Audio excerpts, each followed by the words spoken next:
Hi everyone, welcome back to Pacific Front channel.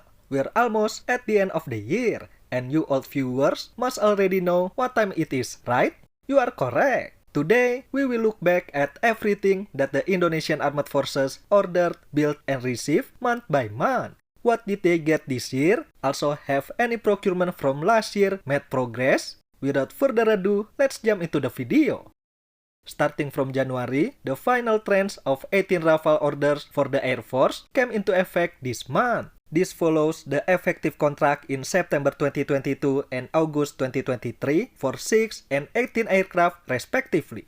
With this, Indonesia has completed the number of aircraft it ordered, signed in February 2022 for the acquisition of 42 Rafale. The Air Force also received the 4th Super Hercules with tail number A1344. The aircraft arrived on the 22nd and was handed over to the Air Force on the 24th. This month, the Indonesian government also awarded a contract for the acquisition of 45 Atmaka anti-ship missiles from Turkish company Roketsan. The contract is given to a local defense company, Republic Defense, also known as Republic Corp, who acts as a sales agent for the first batch of the acquisition. Besides the missiles, the contract also includes the launchers and the supporting terminal. In the future, the Atmaka missiles will be installed on the refurbished Fathahillah and Parsim class corvettes, as well as the FPB-57. Then, on the 25th, the sister ship of KRI Bung Karno 369 began construction. The first steel cutting and killing ceremony was held at Karimun Anugrah Sejati Shipyard in Batam. The new vessel has a slightly longer length, but will have similar weapons. Moving on to February, on the 1st, the Indonesian Air Force Chief inaugurates the placement of Leonardo's R8031 DLM Long Range Air Surveillance Radar on Radar Unit 221 at Ngiliep, East Java. The R8031 DLM is the mobile variant of the R8031 radar family with a foldable antenna and an equipment shelter, which are housed in air-transportable 20-foot ISO containers. This month, we also got the news that Indonesia Aerospace finally got its first military customer for its N219 aircraft. During the Singapore Air Show, Indonesia Aerospace confirmed that the Indonesian Army bought 6 N219 with a contract value of $68 million. The contract happened in November 2023, but we only found out this month. Not only that, the Army also ordered 2 CN235 with a contract value of $85 million. Both aircraft will have troops and cargo configurations. At the end of the month, during the leadership meeting in Jakarta, the MOD handed over 52 vehicles to the armed forces. These were 10 Pandur II, 10 Harimau tanks, 12 Anoa APC, 7 Komodo 4x4, 3 Badak FSV, and 10 Maung tactical vehicles. In March, Naval Group and PT PAL signed a contract for 2 Scorpion Evolved submarines. The submarines will have a full lithium-ion battery and will be built in PT PAL facility. This month, Indonesia also signed a 1.18 billion euro contract with Vincent Thierry for the supply of 2 PPA Taundi Rifle class. And as we discussed a few weeks ago, the Indonesian government secured a foreign loan for this purchase in November 2024 with a loan from BNP Paribas and Crédit Agricole, also a support from the Italian financial institution SACE. As far as I know, there was no order, contract, or procurement made in April 2024, so we will move along to May. In May, the last Super Hercules for the Air Force was delivered. The 5th and final aircraft with tail number A1342 landed in Jakarta on 16 May. The Super Hercules fleet is now operated by the 31 Air Squadron in Jakarta. After covering this procurement from the first delivery in March 2023 until now, seeing it finally over makes me relieved. As far as I know, there's no plan to buy more Super Hercules yet, but looking at the need for it, I think there will be another plan in the future. The Navy will soon get new patrol boats too, with KRI Butana at 78 and KRI Selar at 79. These two 40-meter patrol boats were launched at Citra Shipyard in Batam on 7 May. They are undergoing sea trials and will receive sensors and weapons at a later date. KRI Butana will serve at the Navy Main Base 5 in Surabaya, while KRI Selar will serve at the Navy Main Base 8 in Manado.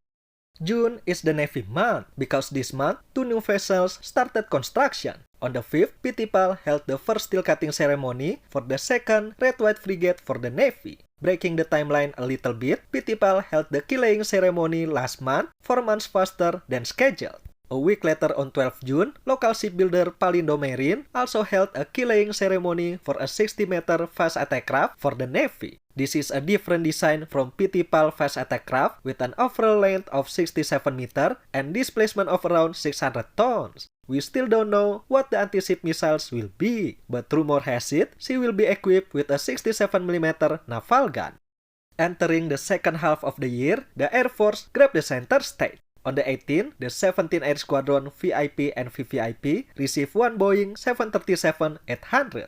Even though it's the same model as the presidential plane, mainly it's not going to be used for presidential duty. I believe it will support high-ranking government and military officials' duties. And after years of sitting in a hangar as evidence of a scandal, the AW101 of the Air Force will soon enter military service. We got this info from the Deputy Chief of Staff of the Air Force when he attended a conference in the UK and met with Air Force personnel who are studying for the AW101 type rating. However, the operational date is still unknown.